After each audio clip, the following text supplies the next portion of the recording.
ಮನುಷ್ಯನ ಶ್ರೀಮಂತಿಕೆ ಅರ್ಧ ಹಣದ ರೂಪದಲ್ಲಿ ಇದ್ದರೆ ಇನ್ನು ಅರ್ಧ ಗುಣದ ರೂಪದಲ್ಲಿ ಇರುತ್ತದೆ. ಹಾಗೆಯೇ ಮನುಷ್ಯನ ಸೌಂದರ್ಯ ಎನ್ನುವುದು ಅರ್ಧ ಮುಖದಲ್ಲಿ ಇದ್ದರೆ ಇನ್ನರ್ಧ ನಾಲಿಗೆಯಲ್ಲಿ ಇರುತ್ತದೆ. ನಾವು ನಾಲಿಗೆಯನ್ನು ಯಾವ ರೀತಿಯಾಗಿ ಉಪಯೋಗಿಸಿಕೊಳ್ಳಬೇಕು ಎನ್ನುವುದನ್ನು ಪ್ರಸ್ತುತವಾಗಿರುವಂತಹ ಈ ಒಂದು ಸಮಾಜದಲ್ಲಿ ಕಲಿತಾಗ ಮಾತ್ರ ನಾವು ಉನ್ನತವಾಗಿರುವಂತಹ ಹಂತಕ್ಕೆ ತಲುಪುವುದಕ್ಕೆ ಸಾಧ್ಯವಾದೀತು.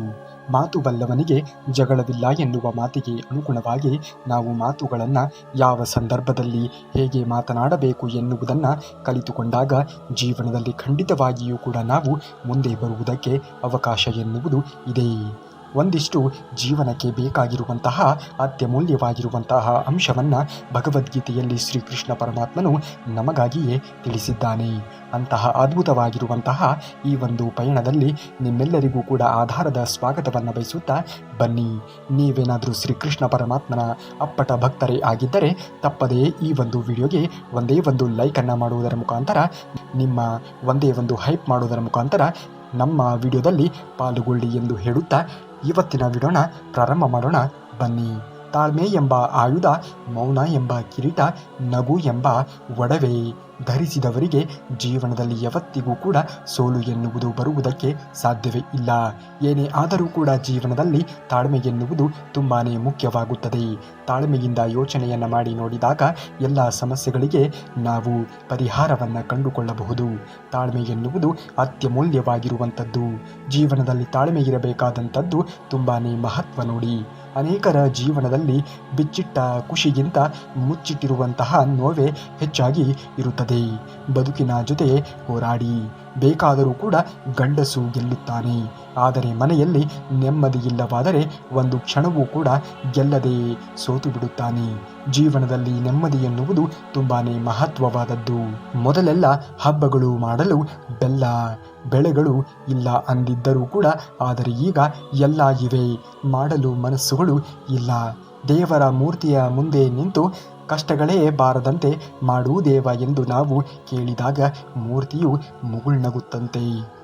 ನಾನು ಉಳಿ ಪೆಟ್ಟನ್ನು ತಿನ್ನದೇ ಇದ್ದಿದ್ದರೆ ನೀನು ನನಗೆ ಈ ರೀತಿಯಾಗಿ ಕೈ ಮುಗಿಯುತ್ತಿರಲಿಲ್ಲ ಎಂದು. ಜೀವನದಲ್ಲಿ ಕಷ್ಟಗಳು ಬರುವುದು ಸಹಜ. ಆ ಕಷ್ಟಗಳನ್ನು ಮೆಟ್ಟಿ ನಡೆದಾಗಲೇ ಮನುಷ್ಯನಾದವನು ಬೆಳವಣಿಗೆಯನ್ನು ಹೊಂದುವುದಕ್ಕೆ ಸಾಧ್ಯವಾದೀತು. ಜೀವನದಲ್ಲಿ ಏನೇ ಆದರೂ ಕೂಡ ತಲೆಯನ್ನು ಕೆಡಿಸಿಕೊಳ್ಳುವುದಕ್ಕೆ ಹೋಗಬೇಡಿ. ನೀವು ಮಾಡುತ್ತಿರುವಂತಹ ಕೆಲಸವನ್ನು ಮಾಡುತ್ತಾ ಮುಂದುವರಿಯುವುದನ್ನು ನೋಡಿ ದೇವರು ಇದ್ದಾನೆ.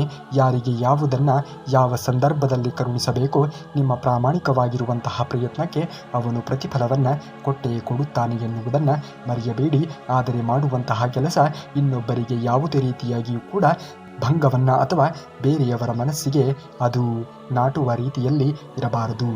ಒಂದು ಗಿಡದಿಂದ ಕಿತ್ತಂತಹ ಹೂವು ಹೇಗೆ ಅರಳುವುದಿಲ್ಲವೋ ಹಾಗೆಯೇ ಒಬ್ಬರ ಮೇಲಿರುವಂತಹ ನಂಬಿಕೆ ಕಳೆದು ಹೋದ ಮೇಲೆ ಮತ್ತೆ ಆ ನಂಬಿಕೆ ಹುಟ್ಟುವುದಿಲ್ಲ.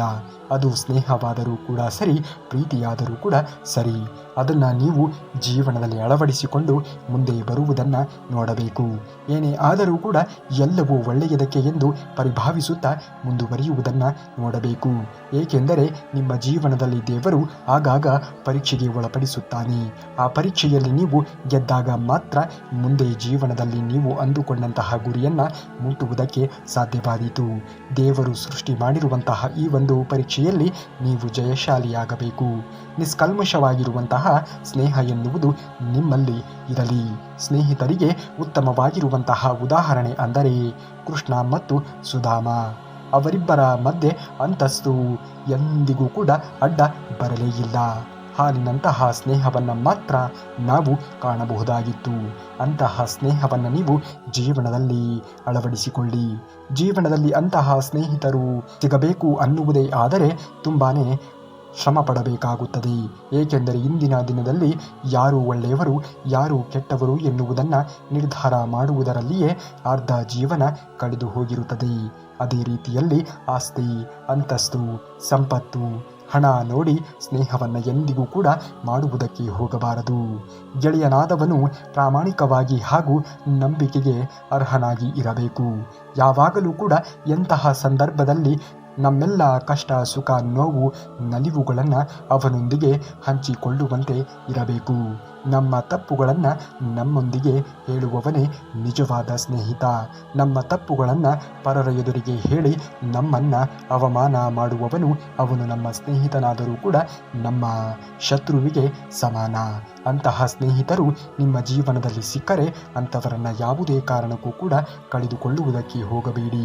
ಕಷ್ಟ ಕಾಲದಲ್ಲಿ ಒಬ್ಬರಿಗೆ ಒಬ್ಬರು ಮಿಡಿಯುವ ನಿಷ್ಕಲ್ಮಶವಾಗಿರುವಂತಹ ಸ್ನೇಹವನ್ನು ಹೊಂದಿದ್ದು ಅದು ನಿಷ್ಕಲ್ಮಶವಾದಂತಹ ಸ್ನೇಹವಾಗಿರಬೇಕು. ನಟಿಸುವಂತಹ ವ್ಯಕ್ತಿಗಳೇ ನಗುತ್ತಿರುವಾಗ ನಿಯತ್ತಾಗಿ ಬದುಕುವಂತಹ ನಾವು ಇನ್ನೂ ಹೆಚ್ಚು ಖುಷಿಯಿಂದ ಇರಬೇಕು. ಯಾವ ಅವಕಾಶಗಳನ್ನು ಕಳೆದುಕೊಳ್ಳುವುದಕ್ಕೆ ಹೋಗಬೇಡಿ.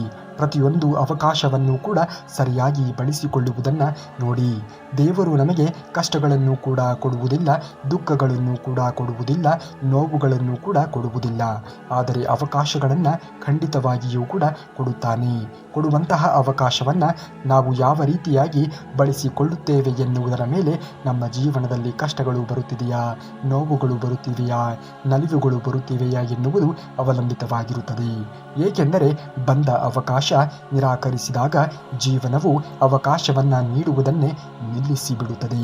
ಹಾಗಾಗಿ ನಮ್ಮ ಜೀವನದಲ್ಲಿ ಬರುವಂತಹ ಪ್ರತಿಯೊಂದು ಅವಕಾಶಗಳನ್ನು ಕೂಡ ಸರಿಯಾದ ಪ್ರಮಾಣದಲ್ಲಿ ನಾವು ಸದುಪಯೋಗ ಮಾಡಿಕೊಳ್ಳುವುದನ್ನು ನೋಡಬೇಕು.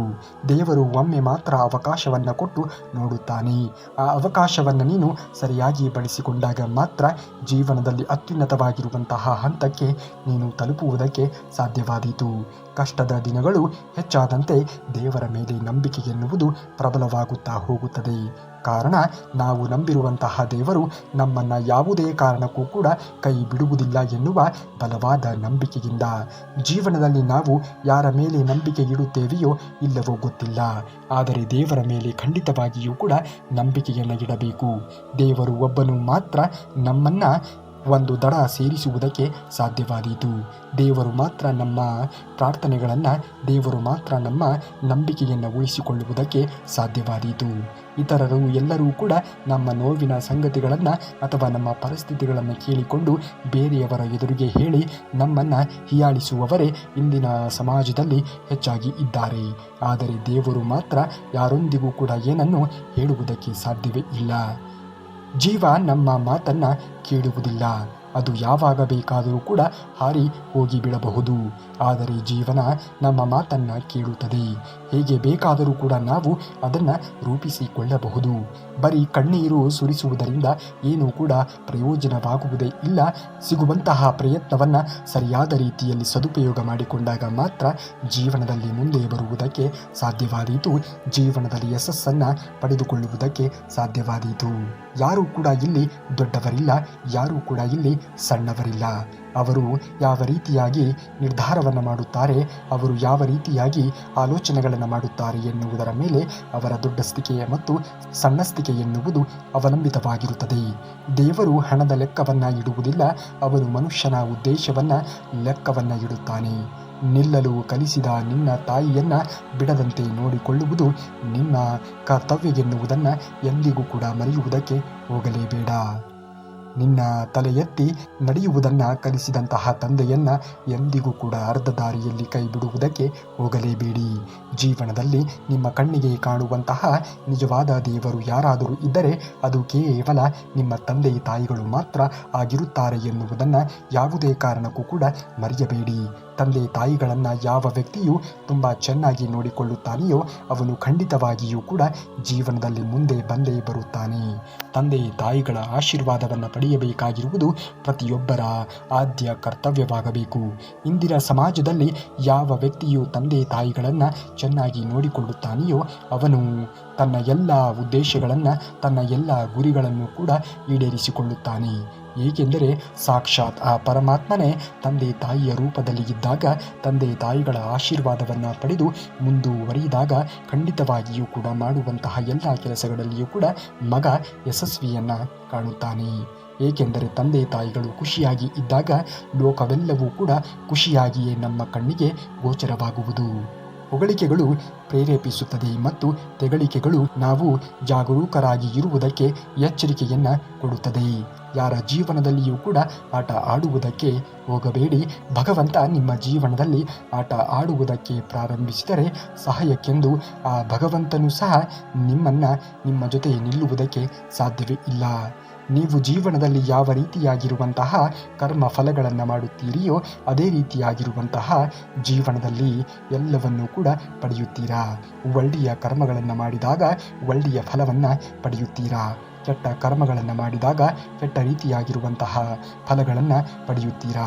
ಯಾವಾಗಲೂ ಕೂಡ ನಾವು ಒಳ್ಳೆಯ ಕರ್ಮಗಳನ್ನು ಮಾಡುವುದನ್ನು ಮೈಗೂಡಿಸಿಕೊಳ್ಳಬೇಕು. ನಾವು ಯಾರನ್ನೂ ಕೂಡ ಕಣ್ಣು ಮುಚ್ಚಿ ಪ್ರಸ್ತುತವಾಗಿರುವಂತಹ ಸಮಾಜದಲ್ಲಿ ನಂಬುವುದಕ್ಕೆ ಹೋಗಬಾರದು. ಅವರೇ ನಮ್ಮ ಕಣ್ಣು ತೆರೆಸುವುದು. ಯಾವಾಗ ಮನೆಯ ನಿರ್ಣಯಗಳನ್ನು ತೆಗೆದುಕೊಳ್ಳುವುದಕ್ಕೆ ಹೊರಗಿನ ಜನರ ಅವಶ್ಯಕತೆ ಎನ್ನುವುದು ಬೀಳುತ್ತದೆಯೋ ಆಗ ಅರ್ಥ ಮಾಡಿಕೊಳ್ಳಿ, ಆ ಮನೆಯ ವಂಶ ಹಾಳಾಗುವ ಅಂಚಿನಲ್ಲಿ ಇದೆ ಎಂದು ಅರ್ಥ. ಯಾವುದೇ ಕಾರಣಕ್ಕೂ ಕೂಡ ಮನೆಯಲ್ಲಿ ಇರುವಂತಹ ಪ್ರಮುಖವಾಗಿರುವಂತಹ ನಿರ್ಧಾರವನ್ನು ತೆಗೆದುಕೊಳ್ಳಬೇಕು ಅನ್ನುವುದೇ ಆದರೆ ಬೇರೆ ಮೂರನೇ ವ್ಯಕ್ತಿಯ ಅವಶ್ಯಕತೆ ಎನ್ನುವುದು ಬೀಳಬಾರದು. ಮನೆಯಲ್ಲಿ ಇರುವಂತಹ ಯಜಮಾನನ ನಡೆ ನುಡಿಯಲ್ಲಿ ಎಲ್ಲರೂ ಕೂಡ ಬದ್ಧರಾಗಿ ನಡೆದುಕೊಂಡಾಗ ಮಾತ್ರ ಆ ಮನೆ ಎನ್ನುವುದು ಉಜ್ವಲವಾಗಿ ಬೆಳೆಯುವುದಕ್ಕೆ ಸಾಧ್ಯವಾದೀತು. ಒಂದು ಕುದುರೆ ಎಷ್ಟೇ ಚೆನ್ನಾಗಿ ಗಾಡಿಯನ್ನು ಎಳೆದರೂ ಕೂಡ ಚಾಟಿಯ ಏಟು ಎನ್ನುವುದು ತಪ್ಪಿದ್ದಲ್ಲ. ಒಂದು ಮರ ಎಷ್ಟೇ ರುಚಿಯಾಗಿ ಇರುವಂತಹ ಹಣ್ಣುಗಳನ್ನು ಕೊಟ್ಟರೂ ಕೂಡ ಕಲ್ಲಿನ ಏಟನ್ನು ತಪ್ಪಿದ್ದಲ್ಲ. ಮನುಷ್ಯನು ಎಷ್ಟೇ ಶ್ರೇಷ್ಠ ವ್ಯಕ್ತಿಯಾಗಿದ್ದರೂ ಕೂಡ ಕೆಲವು ಜನರ ನಿಂದನೆ ಮಾತುಗಳು ತಪ್ಪಿದ್ದಲ್ಲ. ಆ ನಿಂದನೆ ಮಾತುಗಳನ್ನು ನೀನು ಎಂದಿಗೂ ಕೂಡ ತಲೆಗೆ ಹಚ್ಚಿಕೊಳ್ಳುವುದಕ್ಕೆ ಹೋಗಬೇಡ. ಹೇಗಿದ್ದರೂ ಕೂಡ ಜನರು ಮಾತನಾಡುತ್ತಾರೆ. ಒಳ್ಳೆಯವನಾಗಿ ಇದ್ದರೂ ಕೂಡ ಜನರು ಮಾತನಾಡುತ್ತಾರೆ. ನೀನು ಕೆಟ್ಟವನಾಗಿ ಇದ್ದರೂ ಕೂಡ ಜನರು ಮಾತನಾಡುವಂಥವರು ಮಾತನಾಡಿಯೇ ಆಡುತ್ತಾರೆ. ಜನರ ಮಾತುಗಳಿಗೆ ಎಂದಿಗೂ ಕೂಡ ತಲೆಯನ್ನು ಕೆಡಿಸಿಕೊಳ್ಳುವುದಕ್ಕೆ ಹೋಗಬೇಡಿ. ನಿಮ್ಮ ಅದೃಷ್ಟದಲ್ಲಿ ಏನು ಇದೆಯೋ ಅದು ನಿಮಗೆ ಸಮಯ ಬಂದಾಗ ಸಿಕ್ಕೇ ಸಿಗುತ್ತದೆ. ಮಾಡುವಂತಹ ಪ್ರಯತ್ನವನ್ನು ಪ್ರಾಮಾಣಿಕವಾಗಿ ಮಾಡುವುದನ್ನು ನೋಡಿ. ಯಾವಾಗಲೂ ಕೂಡ ಸತ್ಯ, ಧರ್ಮ, ನಿಷ್ಠೆ, ಪ್ರಾಮಾಣಿಕತೆಯನ್ನು ಮೈಗೂಡಿಸಿಕೊಳ್ಳುವುದನ್ನು ನೋಡಿ. ದೇವರು ಖಂಡಿತವಾಗಿಯೂ ಕೂಡ ಯಾವುದನ್ನು ಎಲ್ಲಿ ಕರುಣಿಸಬೇಕೋ ಆ ಸಮಯ ಎನ್ನುವುದು ಕೂಡಿ ಬಂದಾಗ ಖಂಡಿತವಾಗಿಯೂ ಕೂಡ ಕರುಣಿಸಿಯೇ ಕರುಣಿಸುತ್ತಾನೆ ಎನ್ನುವುದನ್ನು ಮಾತ್ರ ಯಾವುದೇ ಕಾರಣಕ್ಕೂ ಕೂಡ ಮರೆಯುವುದಕ್ಕೆ ಹೋಗಬೇಡಿ. ಕಣ್ಣೀರು ಭರಿಸುವ ಕಷ್ಟಗಳು ಬರಲೇಬೇಕು. ಆಗಲೇ ನಮಗೆ ಜೀವನದ ಸತ್ಯ ಏನೆನ್ನುವುದು ತಿಳಿಯುವುದಕ್ಕೆ ಸಾಧ್ಯವಾಗುವುದು. ಆಗಲೇ ಅಲ್ಲವೇ ನಮ್ಮವರು ಯಾರು ಎನ್ನುವುದು ಸರಿಯಾಗಿ ನಮಗೆ ಅರ್ಥ ಮಾಡಿಕೊಳ್ಳುವುದಕ್ಕೆ ಸಾಧ್ಯವಾಗಿರುವುದು. ಒಬ್ಬರನ್ನು ಹೆದರಿಸಿ ನೀನು ದೊಡ್ಡವನಾಗಬೇಡ. ಹೃದಯದಿಂದ ಪ್ರೀತಿಸಿ ನೋಡು, ಅವರೇ ನಿನ್ನನ್ನು ದೊಡ್ಡವರನ್ನಾಗಿ ಮಾಡುತ್ತಾರೆ. ಜೀವನದಲ್ಲಿ ಯಾರಿಗೂ ಕೂಡ ನಾವು ಗೌರವವನ್ನು ಕೊಡಿ ಎಂದು ಬೇಡಿಕೊಳ್ಳುವುದಕ್ಕೆ ಹೋಗಬಾರದು. ನಾವು ಇತರರಿಗೆ ಗೌರವವನ್ನು ನೀಡುವುದನ್ನು ಕಲಿತಾಗ ಖಂಡಿತವಾಗಿಯೂ ಕೂಡ ನಮಗೂ ಗೌರವ ಎನ್ನುವುದು ತನ್ನಿಂದ ತಾನೇ ಒಲಿಯುವುದು. ಏನೇ ಬೇಕು ಅಂದರೂ ನಾವು ಮೊದಲು ಅದನ್ನು ಮಾಡುವುದನ್ನು ಕಲಿಯಬೇಕು. ಯಾರ ದೃಷ್ಟಿಯಲ್ಲಿಯೂ ಕೂಡ ಒಳ್ಳೆಯವರಾಗಲು ಹೋಗಬೇಡಿ. ನೀವು ಎಷ್ಟೇ ಒಳ್ಳೆಯದನ್ನು ಮಾಡಿದರೂ ಕೂಡ ಅವರ ದೃಷ್ಟಿಯಲ್ಲಿ ಇನ್ಯಾರೋ ಒಳ್ಳೆಯವರಾಗಿ ಇರುತ್ತಾರೆ. ಈ ಪ್ರಪಂಚದಲ್ಲಿ ಯಾವುದು ಒಡೆದರೂ ಕೂಡ ಅದು ಶಬ್ದವನ್ನು ಮಾಡುತ್ತದೆ. ಆದರೆ ಒಂದು ಮನಸ್ಸು ಒಡೆದು ಹೋದಾಗ ಮಾತ್ರ ಅದು ಮೌನವಾಗಿ ಉಳಿದು ಬಿಡುತ್ತದೆ. ಜೀವನದಲ್ಲಿ ಯಾವ ಒಂದು ಕಾರ್ಯವನ್ನು ಮಾಡುವಾಗಲೂ ಕೂಡ ಇತರರ ಮನಸ್ಸನ್ನು ನೋವು ಮಾಡುವಂತಹ ಕೆಲಸವನ್ನು ಮಾಡಬೇಡಿ. ಇತರರ ಮನಸ್ಸನ್ನು ಒಡೆಯುವಂತಹ ಕೆಲಸವನ್ನು ಮಾಡಲೇಬೇಡಿ. ನಿಮ್ಮಿಂದ ಆದರೆ ಒಬ್ಬರಿಗೆ ಒಳ್ಳೆಯದನ್ನು ಬಯಸಿ ಒಳ್ಳೆಯದನ್ನು ಮಾಡಿ. ಅದನ್ನು ಹೊರತುಪಡಿಸಿ ಯಾರಿಗೂ ಕೂಡ ಕೆಡಕನ್ನು ಬಯಸುವುದಕ್ಕಾಗಲಿ ಯಾರ ಜೀವನದಲ್ಲಿಯೂ ಕೂಡ ಆಟ ಆಡುವುದಕ್ಕಾಗಲಿ ಹೋಗಲೇಬೇಡಿ. ನಂಬಿಕೆ ಅನ್ನುವಂತಹ ಪದವನ್ನು ಕೇಳಿದರೆ ನಮಗೆ ತುಂಬಾ ನಗು ಬರುತ್ತದೆ. ಏಕೆಂದರೆ ನಮ್ಮವರು ಅಂತ ನಾವು ತಿಳಿದುಕೊಂಡವರೇ ಈ ಪದಕ್ಕೆ ಅರ್ಥವಿಲ್ಲದ ಹಾಗೆ ಮಾಡಿಬಿಟ್ಟಿರುತ್ತಾರೆ. ಸ್ವರ್ಗ ಅನ್ನುವುದು ಎಲ್ಲಿಯೂ ಕೂಡ ಇಲ್ಲ. ನಾವು ಇಷ್ಟಪಟ್ಟವರು ನಮ್ಮ ಜೊತೆಗೆ ಇದ್ದರೆ ಅದೇ ಸ್ವರ್ಗ. ಅದಕ್ಕಿಂತ ಸ್ವರ್ಗ ಮತ್ತೊಂದು ಇರುವುದಕ್ಕೆ ಸಾಧ್ಯವೇ ಇಲ್ಲ. ಜೀವನದಲ್ಲಿ ಸಮಸ್ಯೆಗಳು, ನೋವುಗಳು ಬರುವುದು ಸಹಜ. ಆದರೆ ಬಂದಿರುವಂತಹ ಸಮಸ್ಯೆಗಳಾಗಲಿ ನೋವುಗಳಾಗಲಿ ಹೇಗೆ ಬಂದಿದ್ದಾವೆ, ಇದಕ್ಕೆ ಪರಿಹಾರ ಏನು ಎನ್ನುವುದನ್ನು ತಾಳ್ಮೆ ತೆಗೆದುಕೊಂಡು ಯೋಚನೆಯನ್ನು ಮಾಡಿ ನೋಡಿದಾಗ ಖಂಡಿತವಾಗಿಯೂ ಕೂಡ ಪ್ರತಿಯೊಂದು ಸಮಸ್ಯೆಗಳಿಗೆ ಪರಿಹಾರ ಎನ್ನುವುದು ನಿಮ್ಮಲ್ಲಿಯೇ ಇರುತ್ತದೆ ಎನ್ನುವುದನ್ನು ಮರೆಯಬೇಡಿ. ಪಾದದ ಹೊರೆ ಹೆಚ್ಚಾಗುವಂತೆ ಗಳಿಸುವುದಕ್ಕೆ ಹೋಗಬೇಡಿ. ನಿಮ್ಮ ಸಾಲದ ಹೊರೆ ಹೆಚ್ಚಾಗುವಂತೆ ಖರ್ಚು ಮಾಡುವುದಕ್ಕೆ ಹೋಗಬೇಡಿ. ದೇಹದಲ್ಲಿ ರೋಗಗಳು ಹೆಚ್ಚಾಗುವಂತೆ ತಿನ್ನುವುದಕ್ಕೆ ಹೋಗಬೇಡಿ. ಕಲಹಗಳು ಹೆಚ್ಚಾಗುವ ಹಾಗೆ ಮಾತನಾಡುವುದಕ್ಕೆ ಹೋಗಬೇಡಿ. ಚಿಂತೆ ಹೆಚ್ಚಾಗುವ ಹಾಗೆ ವಿಪರೀತವಾಗಿ ಯೋಚನೆಗಳನ್ನು ಮಾಡುವುದಕ್ಕೆ ಹೋಗಲೇಬೇಡಿ. ಈ ಜೀವನದಲ್ಲಿ ಯಾವುದೇ ಆಗಲಿ ಅತಿಯಾದರೆ ಎಲ್ಲವೂ ಕೂಡ ಮುಳ್ಳಿನ ರೀತಿಯಲ್ಲಿಯೇ ಪರಿವರ್ತನೆಯಾಗುತ್ತದೆ ಎನ್ನುವುದನ್ನು ಮರೆಯಬೇಡಿ. ಏನೇ ಆದರೂ ಕೂಡ ಎಲ್ಲವೂ ಇತಿಮಿತಿಯಲ್ಲಿಯೇ ಇರಬೇಕು ಎನ್ನುವುದನ್ನು ಯಾವುದೇ ಕಾರಣಕ್ಕೂ ಕೂಡ ಮರೆಯುವುದಕ್ಕೆ ಹೋಗಲೇಬೇಡಿ. ಯಾರು ತಮ್ಮ ಲಾಭಕ್ಕಾಗಿ ಇತರರನ್ನು ಬಳಸಿಕೊಳ್ಳುತ್ತಾರೆಯೋ ಒಂದಲ್ಲ ಒಂದು ದಿನ ಒಂದಲ್ಲ ಒಂದು ಕಡೆ ಅವರು ಕೂಡ ಇನ್ಯಾರದ್ದೋ ಲಾಭಕ್ಕಾಗಿ ಖಂಡಿತ ಬಳಕೆ ಆಗುತ್ತಾರೆ. ಈ 4 ವಿಷಯಗಳನ್ನು ಎಂದಿಗೂ ಕೂಡ ಮರೆಯುವುದಕ್ಕೆ ಹೋಗಬೇಡಿ. ಎಂದಿಗೂ ಕೂಡ ನೀವು ಜೀವನದಲ್ಲಿ ಯಾರಿಗಾಗಿಯೂ ಕೂಡ ಕಾಯಲೇಬೇಡಿ. ಜೀವನ ಎನ್ನುವುದೇ ಅತ್ಯಮೂಲ್ಯವಾದಂಥ ಈ ಜೀವನವನ್ನು ಸರಿಯಾದ ರೀತಿಯಲ್ಲಿ ಜೀವಿಸುವುದನ್ನು ಕಲಿತಾಗ ಮಾತ್ರ ಜೀವನ ಎನ್ನುವುದು ಸಾರ್ಥಕತೆಯನ್ನು ಪಡೆದುಕೊಳ್ಳುವುದಕ್ಕೆ ಸಾಧ್ಯವಾದೀತು ಎನ್ನುವುದನ್ನು ಮಾತ್ರ ಯಾವುದೇ ಕಾರಣಕ್ಕೂ ಕೂಡ ಮರೆಯುವುದಕ್ಕೆ ಹೋಗಬೇಡಿ. ಒಂದು, ನಿದ್ದೆ ಮಾಡಲು ನಿದ್ರೆ ಬರುವವರೆಗೂ ಕೂಡ ಕಾಯುವುದಕ್ಕೆ ಹೋಗಬಾರದು. ಜೀವನದಲ್ಲಿ ನಿದ್ರೆ ಮಾಡುವುದನ್ನು ಮಾಡಬೇಕು. ಯಾವುದೇ ಕಾರಣಕ್ಕೂ ಕೂಡ ವಿಶ್ರಾಂತಿಯನ್ನು ತೆಗೆದುಕೊಳ್ಳುವುದಕ್ಕೆ ಸುಸ್ತಾಗಿ ಕಾಯುವುದಕ್ಕೆ ಹೋಗಬಾರದು. ಸ್ನೇಹಿತರನ್ನು ಭೇಟಿ ಆಗುವುದಕ್ಕೆ ಅವನು ಕಾಯಿಲೆ ಬೀಳುವವರೆಗೂ ಕೂಡ ಕಾಯುವುದಕ್ಕೆ ಹೋಗಬಾರದು. ದೇವರನ್ನು ಪ್ರಾರ್ಥಿಸುವುದಕ್ಕೆ ಕಷ್ಟ ಬರುವವರೆಗೂ ಕಾಯುವುದಕ್ಕೆ ಹೋಗಬಾರದು. ಇವುಗಳನ್ನು ಜೀವನದಲ್ಲಿ ಅಳವಡಿಸಿಕೊಂಡು ಮುಂದುವರಿಯುವುದನ್ನು ನೋಡಿ ಖಂಡಿತವಾಗಿಯೂ ಕೂಡ ನೀವು ಯಾರ ಸ್ನೇಹವನ್ನು ಕೂಡ ಕಳೆದುಕೊಳ್ಳುವುದಕ್ಕೆ ಸಾಧ್ಯವಿಲ್ಲ. ಯಾವ ಸಂಬಂಧವನ್ನು ಕೂಡ ಕಳೆದುಕೊಳ್ಳುವುದಕ್ಕೆ ಸಾಧ್ಯವಿಲ್ಲ. ದೇವರ ಆಶೀರ್ವಾದ ಎನ್ನುವುದು ನಿಮಗೆ ಖಂಡಿತವಾಗಿಯೂ ಕೂಡ ಸಿಕ್ಕೇ ಸಿಗುತ್ತದೆ. ನೀವು ಮಾಡುವಂತಹ ಕೆಲಸ ಯಾವ ಕೆಲಸವಾದರೂ ಕೂಡ ಖಂಡಿತವಾಗಿ ಅದರಲ್ಲಿ ಯಶಸ್ಸನ್ನು ಪಡೆದುಕೊಳ್ಳುವುದಕ್ಕೆ ಸಹಕಾರವನ್ನು ಮಾಡುತ್ತದೆ. ಒಂದು ವಿಚಾರ ನಾವು ಜೀವನದಲ್ಲಿ ನೆನಪಿನಲ್ಲಿ ಇಟ್ಟುಕೊಳ್ಳಬೇಕು. ಜೀವನದಲ್ಲಿ ನಾವು ಭೂಮಿಯ ಮೇಲೆ ಇರುವಂತಹ ಹುಲ್ಲಿನ ರೀತಿಯಲ್ಲಿ ಬೆಳೆಯಬೇಕು. ಯಾರು ಎಷ್ಟೇ ತುಳಿದರೂ ಕೂಡ ನಮ್ಮ ಆಸೆ ಆಕಾಂಕ್ಷೆಗಳನ್ನು ಕನಸುಗಳನ್ನು ಕತ್ತರಿಸಿದರೂ ಕೂಡ ಮತ್ತೆ ಬೆಳೆಯುತ್ತೇನೆ ಎನ್ನುವಂತಹ ಅಚಲವಾಗಿರುವಂತಹ ನಂಬಿಕೆ ಆತ್ಮವಿಶ್ವಾಸ ಎನ್ನುವುದು ಬಲವಾಗಿ ಇದ್ದಾಗ ಯಾರೂ ಕೂಡ ನಮಗೆ ಏನು ಮಾಡುವುದಕ್ಕೆ ಅಸಾಧ್ಯ ನೋಡಿ. ಜೀವನದಲ್ಲಿ ನಾವು ಅಚಲವಾಗಿರುವಂತಹ ನಂಬಿಕೆ ನಮ್ಮ ಮೇಲೆ ನಮಗೆ ಬೆಳೆಸಿಕೊಳ್ಳುವುದನ್ನು ನೋಡಬೇಕು. ಕಷ್ಟ ಬಂದಾಗ ಯಾರ ಹತ್ತಿರವಾದರೂ ಕೂಡ ಸಹಾಯವನ್ನು ಕೇಳುವ ಮುನ್ನ 1000 ಬಾರಿ ಯೋಚನೆಗಳನ್ನು ಮಾಡಿ ನೋಡಿ. ಏಕೆಂದರೆ ಕಷ್ಟದ ಭಾರವನ್ನು ಸ್ವಲ್ಪ ಸಮಯ ಹೊರಬಹುದು, ಅದು ಸ್ವಲ್ಪ ಸಮಯ ಇರುತ್ತದೆ. ಆದರೆ ಸಹಾಯದ ಭಾರವನ್ನು ಜೀವನ ಪರ್ಯಂತ ಹೊರಬೇಕಾಗುತ್ತದೆ ಎನ್ನುವುದನ್ನು ಮರೆಯಬೇಡಿ. ಯಾರ ಬಳಿಯಲ್ಲಿ ಕಷ್ಟದ ಸಮಯದಲ್ಲಿ ಸಹಾಯವನ್ನು ಬೇಡುತ್ತೇವೆ ಎನ್ನುವುದು ತುಂಬಾ ಮಹತ್ವವಾಗುತ್ತದೆ ನೋಡಿ. ನಮ್ಮ ಕಷ್ಟದ ಪರಿಸ್ಥಿತಿಯನ್ನೇ ಅವರು ಅಚಲವಾಗಿ ಬಳಸಿಕೊಂಡು ಬೇರೆಯವರೊಂದಿಗೆ ನಮ್ಮ ಅಪಮಾನವನ್ನು ಮಾಡುವುದನ್ನು ಮಾಡಬಾರದು. ತಕ್ಷಣವೇ ನೋವು ವಾಸಿ ಮಾಡಲು ಯಾವುದೇ ಔಷಧಗಳು ಇಲ್ಲದೇ ಇರಬಹುದು. ಆದರೆ ಮನಸ್ಸಿನ ನೋವನ್ನು ತಕ್ಷಣ ವಾಸಿ ಮಾಡುವುದಕ್ಕೆ ನಾವು ಇಷ್ಟಪಟ್ಟವರು ನಮ್ಮ ಜೊತೆಗೆ 4 ಪ್ರೀತಿಯಿಂದ ಮಾತನಾಡಿದರೆ ಸಾಕು. ಖಂಡಿತವಾಗಿಯೂ ಕೂಡ ಆ ನೋವು ಕಡಿಮೆಯಾಗುತ್ತದೆ. ಯಾವುದೇ ಕಾರಣಕ್ಕೂ ಕೂಡ ನಮ್ಮನ್ನು ಕಾಳಜಿ ವಹಿಸುವವರಿಗೆ ಯಾವುದೇ ಕಾರಣಕ್ಕೂ ಕೂಡ ಅರ್ಧದಲ್ಲಿ ಬಿಟ್ಟು ಹೋಗುವುದಕ್ಕೆ ನೋಡಲೇಬಾರದು. ಅಂತಹ ವ್ಯಕ್ತಿಗಳು ಸಿಗುವುದೇ ನಿಮ್ಮ ಪುಣ್ಯ ಎಂದು ಭಾವಿಸಬೇಕು. ಏಕೆಂದರೆ ಇಂದಿನ ಕಾಲದಲ್ಲಿ ಎಲ್ಲರೂ ಕೂಡ ಸ್ವಾರ್ಥದ ಪ್ರಪಂಚದಲ್ಲಿ ಬದುಕುತ್ತಿದ್ದಾರೆ. ಸ್ವಾರ್ಥಕ್ಕಾಗಿಯೇ ಯೋಚನೆಗಳನ್ನು ಮಾಡುತ್ತಾರೆ. ಯಾರು ಯಾರಿಗಾಗಿಯೂ ಕೂಡ ಅಲಿಯುವುದಿಲ್ಲ, ಯಾರು ಯಾರಿಗಾಗಿಯೂ ಕೂಡ ಕಾಯುವುದಿಲ್ಲ. ಅತ್ತರೆ ನಾಟಕ ಆಡುತ್ತಾ ಇದ್ದೇವೆ ಎಂದು ನಗುತ್ತಾರೆ. ನಕ್ಕರೆ ನೋವೇ ಇಲ್ಲ ಎನ್ನುವ ರೀತಿಯಲ್ಲಿ ಮೌನವಾಗಿ ಇದ್ದರೆ ತಪ್ಪು ಒಪ್ಪಿಕೊಂಡಿದ್ದೇವೆ ಎಂದು ಹೇಳುತ್ತಾರೆ. ಮಾತನಾಡಿದರೆ ಕೆಟ್ಟವರು ಅನ್ನುತ್ತಾರೆ, ಮಾತನಾಡದೇ ಇದ್ದರೆ ಅಹಂಕಾರ ನೋಡು ಅನ್ನುತ್ತಾರೆ. ಬದುಕಿದರೆ ಯಾವಾಗ ಸಾಯುತ್ತಾರೋ ಅನ್ನುತ್ತಾರೆ. ಸತ್ತರೆ ಅಯ್ಯೋ ಪಾಪ ಸತ್ತ ಎಂದು ಹೇಳುತ್ತಾರೆ. ನಾವು ಏನೇ ಮಾಡಿದರೂ ಕೂಡ ಜನರು ಮಾತನಾಡುವುದನ್ನು ಮಾತ್ರ ಬಿಡುವುದೇ ಇಲ್ಲ. ಈ ಸಮಾಜದಲ್ಲಿ ಎಲ್ಲಿ ಮಾತನಾಡಬೇಕು, ಎಲ್ಲಿ ಮೌನವಾಗಿ ಇರಬೇಕು, ಎಲ್ಲಿ ಅವಶ್ಯಕತೆ ಇದೆ, ಎಲ್ಲಿ ಅವಶ್ಯಕತೆ ಇಲ್ಲ, ಎಲ್ಲಿ ಹೋಗಬೇಕು, ಎಲ್ಲಿ ಹೋಗಬಾರದು ಎನ್ನುವುದನ್ನು ಅರಿತವನು ಮಾತ್ರ ಈ ಜೀವನದಲ್ಲಿ ಮುಂದೆ ಬರುವುದಕ್ಕೆ ಸಾಧ್ಯವಾದೀತು. ಈ ಕಾಲವೇ ಆ ರೀತಿಯಾಗಿ ಆಗಿದೆ. ಇಲ್ಲಿ ಜನರಿಗೆ ಏನೇ ಮಾಡಿದರೂ ಕೂಡ ಒಂದಲ್ಲ ಒಂದು ರೀತಿಯಾಗಿ ಕೆಟ್ಟದ್ದಾಗಿಯೇ ಕಾಣುತ್ತದೆ. ನೋಡುವ ದೃಷ್ಟಿ ಎನ್ನುವುದು ಸರಿಯಾಗಿ ಇದ್ದಾಗ ಸೃಷ್ಟಿ ಎನ್ನುವುದು ತನ್ನಿಂದ ತಾನೇ ಚೆನ್ನಾಗಿ ಕಾಣುವುದಕ್ಕೆ ಸಾಧ್ಯವಾದೀತು.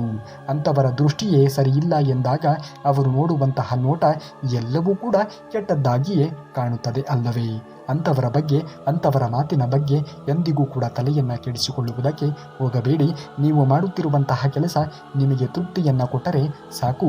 ಬೇರೆಯವರ ಬಳಿಯಲ್ಲಿ ಆ ಕೆಲಸದ ಬಗ್ಗೆ ಮಾತನಾಡುವ ಅವಶ್ಯಕತೆಯೇ ಇರುವುದಿಲ್ಲ. ಒಂದು ಗಮನದಲ್ಲಿ ಇರಲಿ, ನೀವು ಮಾಡುವಂತಹ ಕೆಲಸ ಯಾರಿಗೂ ಕೂಡ ಕೆಟ್ಟದ್ದನ್ನು ಬಗೆಯುವಂತೆ ಇರಬಾರದು, ಕೆಟ್ಟದ್ದನ್ನು ಮಾಡುವಂತೆ ಇರಬಾರದು. ನೀವು ಬೆಳವಣಿಗೆಯನ್ನು ಹೊಂದಬೇಕು ನಿಜ, ಹಾಗಂತ ಇನ್ನೊಬ್ಬರನ್ನು ತುಳಿದು ಬೆಳೆಯುವಂತಹ ಬೆಳವಣಿಗೆ ಯಾವುದೇ ಕಾರಣಕ್ಕೂ ಕೂಡ ನಿಮ್ಮ ಜೀವನದಲ್ಲಿ ಶಾಶ್ವತವಾಗಿ ಇರುತ್ತದೆ ಎನ್ನುವುದನ್ನು ಬಿಟ್ಟು ಬಿಡಿ. ಅದು ಎಂದಿಗೂ ಕೂಡ ಅಶಾಶ್ವತ ಎನ್ನುವುದನ್ನು ನೆನಪಿನಲ್ಲಿ ಇಟ್ಟುಕೊಳ್ಳಿ. ಬಿಟ್ಟು ಬಂದಂತೆ ಬದುಕಿ ಬಿಡು. ಯಾರಲ್ಲಿ ಕೋಪ ಮತ್ತು ಅಹಂಕಾರಗಳೆಂಬ ಎರಡು ಗುಣಗಳು ಇರುತ್ತದೆಯೋ ಅವರಿಗೆ ಶತ್ರುಗಳ ಅವಶ್ಯಕತೆಯೇ ಇರುವುದಿಲ್ಲ. ಅವರನ್ನು ನಾಶ ಮಾಡುವುದಕ್ಕೆ ಆ ಎರಡು ಗುಣಗಳೇ ಸಾಕಾಗುತ್ತದೆ. ಜೀವನದಲ್ಲಿ ಕೋಪವಾಗಲಿ ಸಿಟ್ಟು ಆಗಲಿ ಮಾಡಿಕೊಳ್ಳುವುದಕ್ಕೆ ಹೋಗಲೇಬೇಡಿ. ಕೋಪದಲ್ಲಿ ಇದ್ದಾಗ ಜೀವನದ ಅತ್ಯಮೂಲ್ಯವಾಗಿರುವಂತಹ ನಿರ್ಧಾರವನ್ನು ತೆಗೆದುಕೊಳ್ಳುವುದಕ್ಕೆ ಹೋಗಲೇಬೇಡಿ. ಬೇರೆಯವರಿಗೆ ಬೈಯುವಾಗ ತಿಳಿದುಕೊಳ್ಳಬೇಕು, ನಮ್ಮ ಬಾಯಿಯೇ ಹೊಲಸಾಗುವುದು ಎಂದು. ಬೇರೆಯವರ ಮನೆಯ ಹೆಣ್ಣು ಮಕ್ಕಳ ಬಗ್ಗೆ ಮಾತನಾಡುವಾಗ ತಿಳಿದುಕೊಳ್ಳಬೇಕು, ನಮ್ಮ ಮನೆಯಲ್ಲಿಯೂ ಕೂಡ ಹೆಣ್ಣು ಮಕ್ಕಳು ಬೆಳೆದಿದ್ದಾರೆ ಎಂದು. ಬೇರೆಯವರ ಜೀವನದ ಬಗ್ಗೆ ಮಾತನಾಡುವಾಗ ತಿಳಿದುಕೊಳ್ಳಬೇಕು, ನಾಳೆ ನಮ್ಮ ಜೀವನದಲ್ಲಿಯೂ ಕೂಡ ಏನಾಗುತ್ತದೆ ಎಂದು ನಮಗೆ ಗೊತ್ತಿಲ್ಲ ಎಂದು. ಹಾಗಾಗಿಯೇ ಹೇಳುವುದು, ಮಾತನಾಡುವ ಮೊದಲು ಮಾತಿನ ಬಗ್ಗೆ ತಿಳಿದುಕೊಳ್ಳಬೇಕು. ಮಾತು ಎನ್ನುವುದು ತುಂಬಾ ಮಹತ್ವವಾದದ್ದು. ಮಾತು ಒಂದು ಮನೆಯನ್ನು ಬೆಳಗಿಸಬಹುದು, ಅದೇ ಒಂದು ಮಾತು ಒಂದು ಮನೆಯನ್ನು ಒಡೆದು ಹಾಕಬಹುದು, ಒಂದು ಸಂಬಂಧವನ್ನು ಒಡೆದು ಹಾಕಬಹುದು. ಹಾಗಾಗಿ ಮಾತನಾಡುವುದನ್ನು ಕಲಿತುಕೊಳ್ಳುವುದು ತುಂಬಾ ಅವಶ್ಯಕ. ಆ ಮಾತು ಎನ್ನುವುದು ನಿಮ್ಮ ಜೀವನಕ್ಕೆ ಒಳ್ಳೆಯ ದಾರಿಯನ್ನು ತೋರಿಸಲಿ ಎಂದು ಹರಿಸುತ್ತಾ, ನೀವೇನಾದರೂ ಶ್ರೀಕೃಷ್ಣ ಪರಮಾತ್ಮನ ಭಕ್ತರೇ ಆಗಿದ್ದರೆ ಈ ಕೃಷ್ಣ ಪರಮಾತ್ಮನ ವಚನಾಮೃತವನ್ನು ಸಂಗ್ರಹಿಸಿ ನಿಮ್ಮ ಮುಂದೆ ತರುವುದಕ್ಕೆ ತುಂಬಾ ಶ್ರಮ ಪಡುತ್ತೇವೆ. ಹಾಗಾಗಿ ನಾವು ನಿಮ್ಮಿಂದ ಬಯಸುವುದು ಕೇವಲ ಒಂದೇ ಒಂದು ವಿಡಿಯೋಗೆ ಲೈಕ್ ಮಾತ್ರ, ಹಾಗೂ ಈ ವಿಡಿಯೋಗೆ ಒಂದೇ ಒಂದು ಹೈಪ್ ಮಾಡೋದನ್ನು ಮಾತ್ರ ಮರೆಯಬೇಡಿ. ನೀವು ಹೈಪ್ ಮಾಡೋದರಿಂದ ಮತ್ತಷ್ಟು ಭಕ್ತಾದಿಗಳಿಗೆ ಈ ವಿಡಿಯೋ ರವಾನೆಯಾಗುತ್ತದೆ. ಹಾಗಾಗಿ ವಿಡಿಯೋಗೆ ಲೈಕ್ ಮಾಡಿ, ಹೈಪ್ ಮಾಡಿ ಎಂದು ಹೇಳುತ್ತಾ, ನಾಳೆಯ ಶ್ರೀಕೃಷ್ಣ ಪರಮಾತ್ಮನ ಮತ್ತಷ್ಟು ವಚನಾಮೃತದೊಂದಿಗೆ ನಿಮ್ಮ ಮುಂದೆ ಭೇಟಿಯಾಗುತ್ತೇನೆ. ಅಲ್ಲಿಯವರೆಗೆ ಧನ್ಯವಾದ ಎಲ್ಲ ಶ್ರೀಕೃಷ್ಣ ಪರಮಾತ್ಮನ ಭಕ್ತಾದಿಗಳಿಗೆ.